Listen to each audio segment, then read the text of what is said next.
Quando a gente pensa que já ouviu de tudo, vem a realidade e acaba nos surpreendendo. Eu falei aqui da necessidade de se combater o extremismo religioso no Brasil que vem crescendo, a estrutura jurídica e legal no país é capaz de colocar todo e qualquer tipo de extremismo no seu devido lugar, só que a gente só consegue compreender, do ponto de vista sociológico,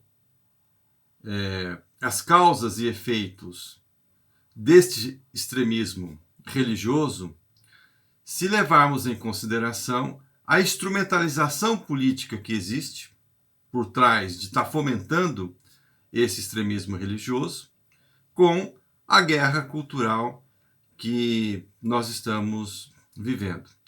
E o discurso do Bolsonaro nas Nações Unidas, ele reflete tudo isso, né? Porque ele mergulha de cabeça nessa guerra cultural com objetivos políticos muito bem definidos, né?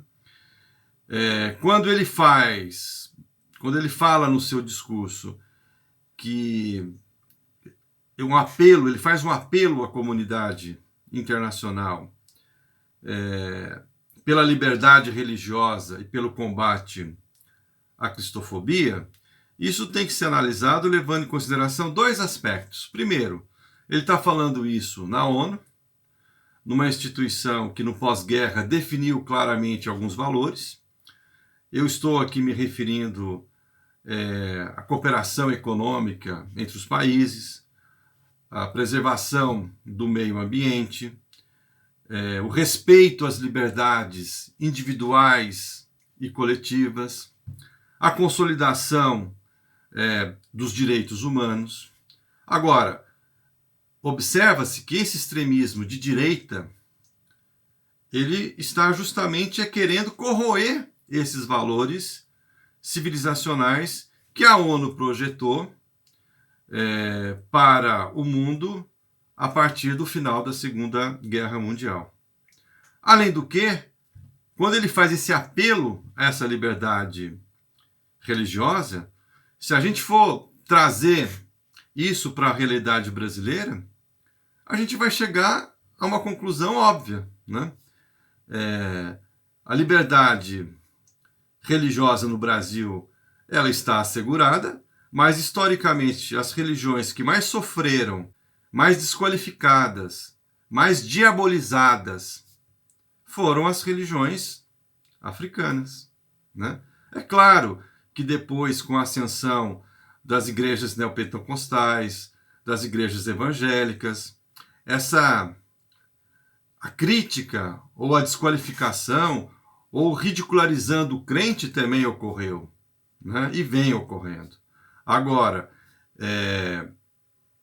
querer contextualizar a tal da cristofobia como um movimento articulado, como um conluio, como uma orquestração de grupos da esquerda, aí é uma desonestidade intelectual muito grande, né?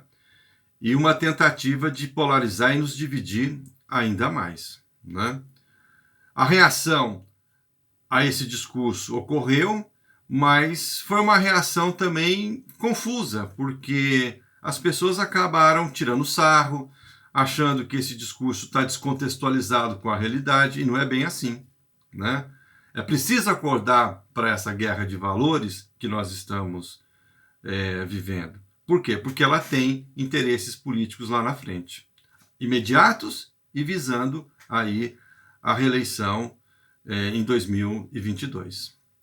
Eu estou falando isso porque há uma parte do eleitorado brasileiro que realmente acredita que exista uma cristofobia e faz um atrelamento com partidos e movimentos à esquerda.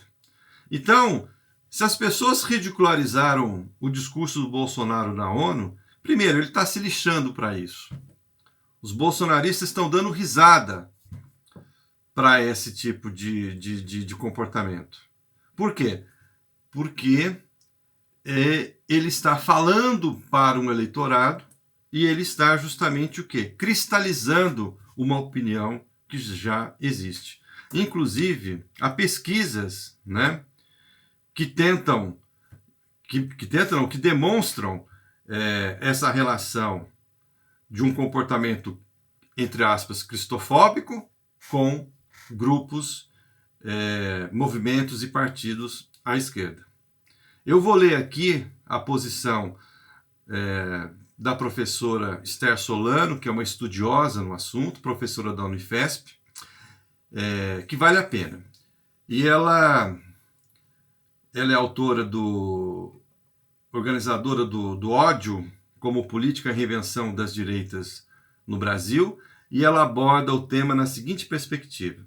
Diz a professora: na política brasileira atual, você vê uma postura conservadora, inclusive reacionária, que trata o outro não como interlocutor para a discussão de ideias, mas um inimigo a ser aniquilado em uma guerra política, dialética e altamente simbólica.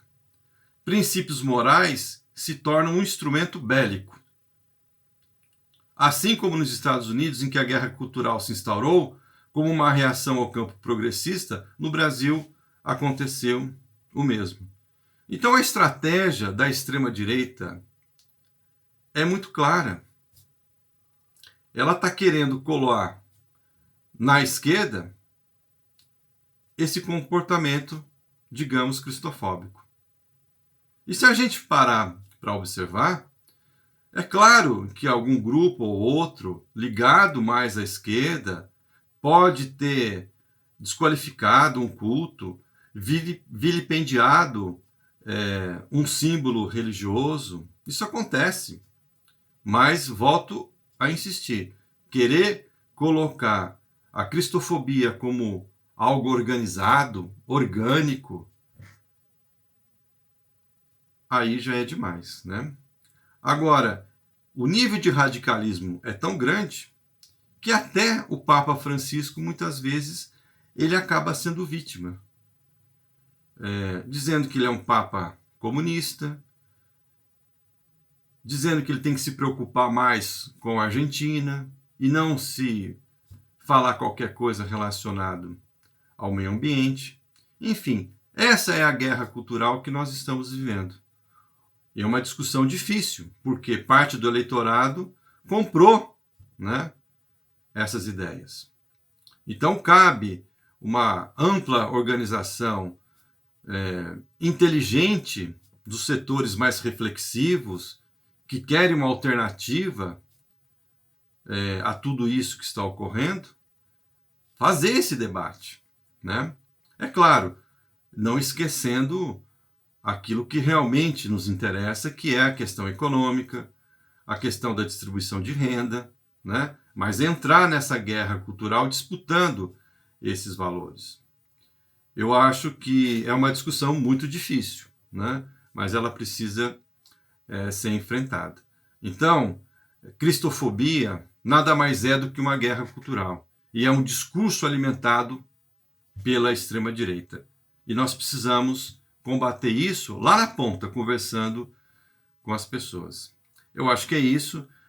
Eu tentei aqui emitir minha opinião. Se você tem alguma dúvida, a gente está aí para estar discutindo e debatendo. Enfim, é isso. Até mais.